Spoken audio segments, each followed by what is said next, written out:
Let's go. So, hello everybody. Today our team will present you our decision concerning the implementation in Kiabi in Iran. So, in the first time, we will see all the characteristics of the country of Iran. In the second time, we will see the competitors of Kiabi directly in Iran. And in the third part, we will see the conception and the consumer behavior of the Iranian people. So, concerning Iran, Iran is a Republic Islamic located in Asia. Actually, the president is Hassan Rouhani. It's important to know that it's a moderate president, and we have to take in consideration that this year it will be the new election in Iran. About the climate in Iran is very different.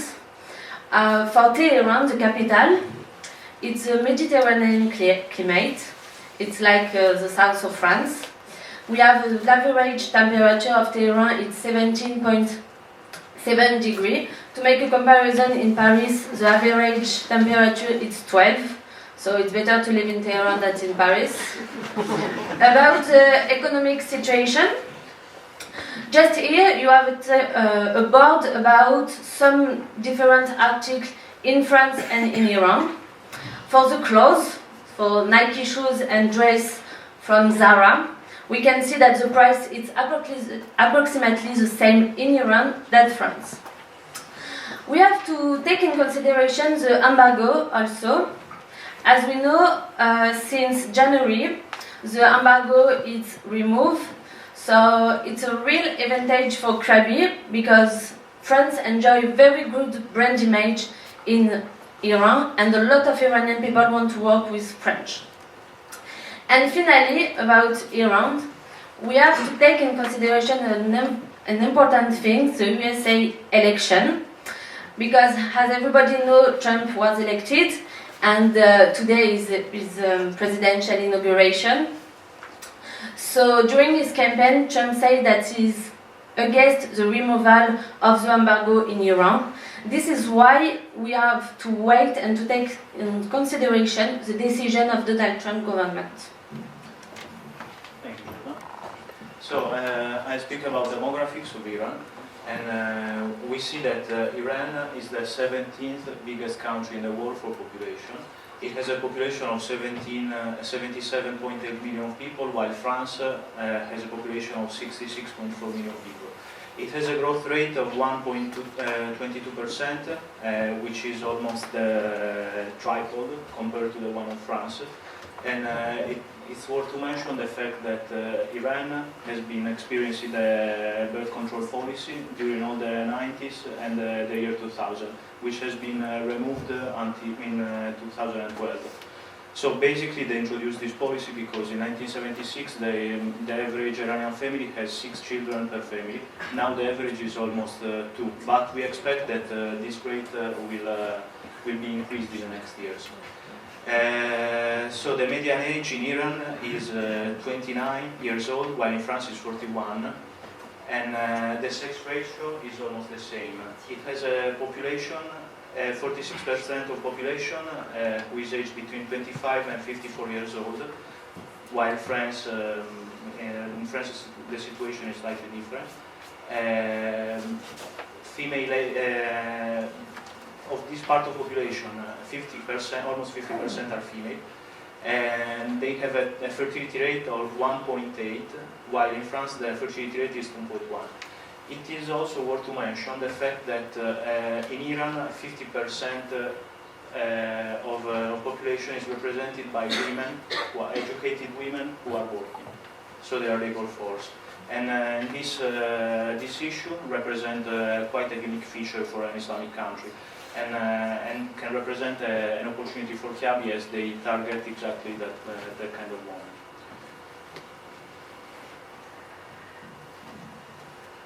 Let's look at some economic figures concerning Iran.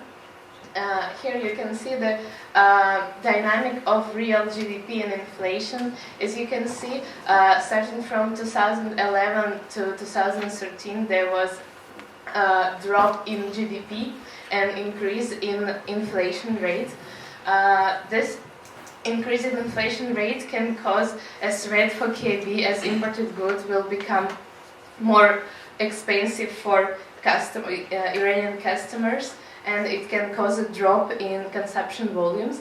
But at the same time, if Kiabi will have competitive prices compared to benchmarks as H&M and Mango, it can represent an opportunity, as more and more middle-class consumers will switch from more expensive clothes to low-cost clothes.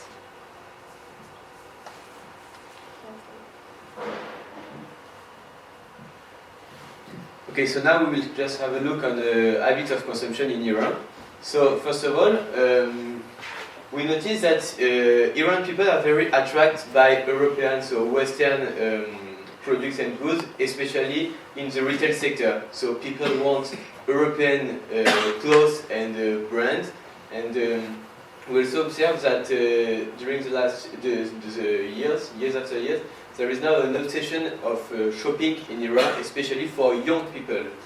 So, as the brands were not present in the country, there is an expansion of the black market. I mean, there is shops, they are selling European goods, products, so clothes, in malls. They are using the European brand's name, all the corporate tools, but they are not there legally.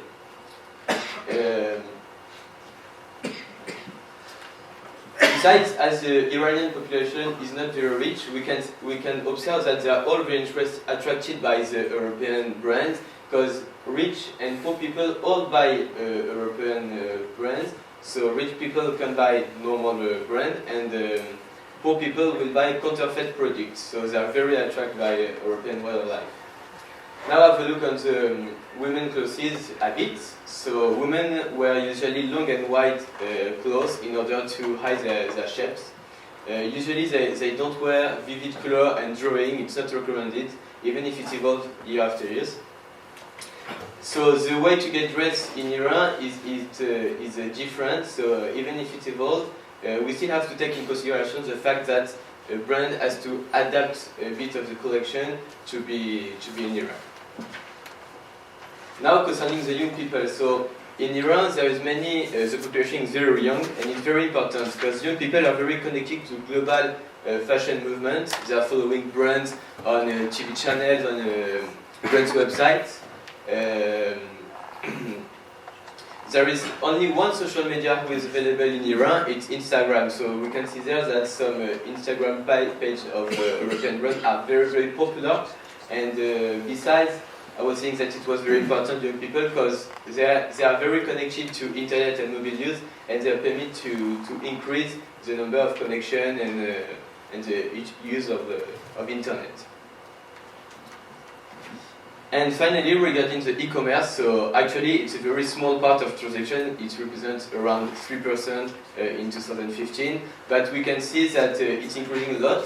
It evolved by 25% still in 2015. So the Iranian authorities do the best to deliver free access to 3G internet, and that's it.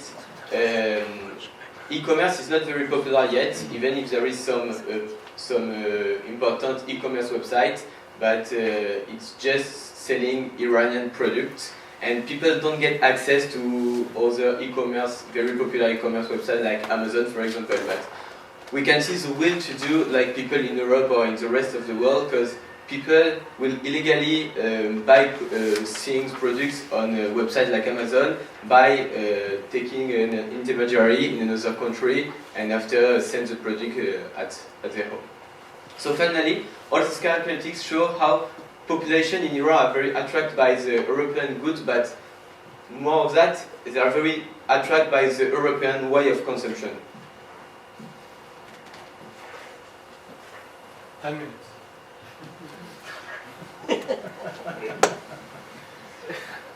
We try to estimate targeted market share of Kiabi.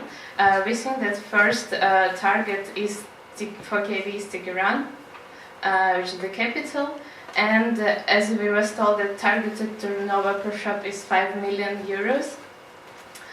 In terms of family clothes market size, which was estimated between 560 and 720 million euro, Kiabi should acquire less than 1% market share. In terms of middle-class women clothes, the market share is 148 million euros, and the targeted market share to have 5 million euro per shop should be 3.4%. The calculation will be presented in appendixes.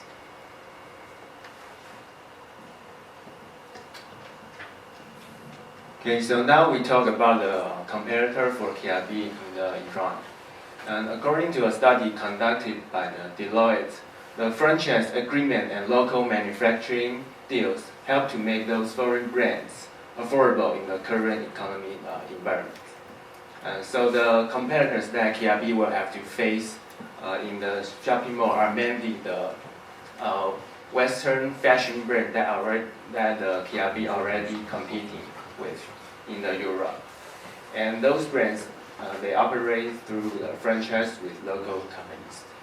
And those brands are mainly like Zara, H&M, Mango, CNA, Promote, and etc. And those fashion brands that already have their shops in the shopping mall, mainly in Tehran. Thank you.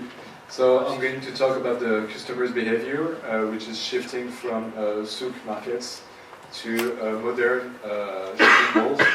So since 15 years, there have been a huge dynamic of construction of shopping malls. The investors are really confident.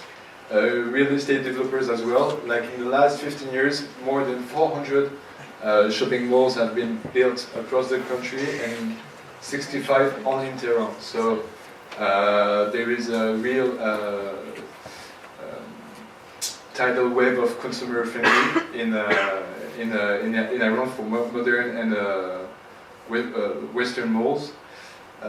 The sanctions are on the path to get removed, and the development of the shopping malls is a good solution to keep the consumers to spend their money in Iran instead of traveling and spending the money in Dubai and to bring the goods on their return.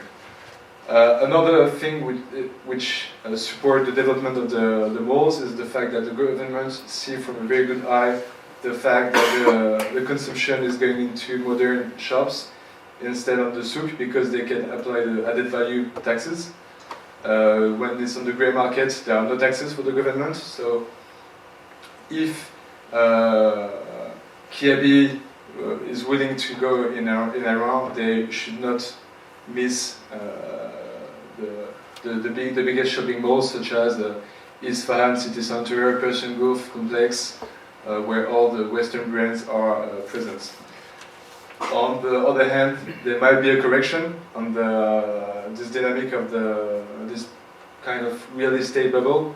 So if you target shopping malls, choose wisely which one you're going to go in order to have the proper consumption. Yeah? Okay. Thank you. So we definitely recommend Kiabi to go to Iran. There could be an issue, but we don't perceive as a relevant issue, which is Trump election. As Jordan said, he declared that he was against the removal of embargo. But as long as this agreement has been taken between not just by US and Iran, but has been taken between US, European countries and Iran, we frankly don't think it's possible that Trump will do what he said. And we believe also that Iran represents a huge opportunity for Tehran because now they are spreading to the world. It's been like an opaque country, not transparent, but now the situation is changing, and in this moment there is a huge opportunity for international companies who want to establish there. Thank you for your attention.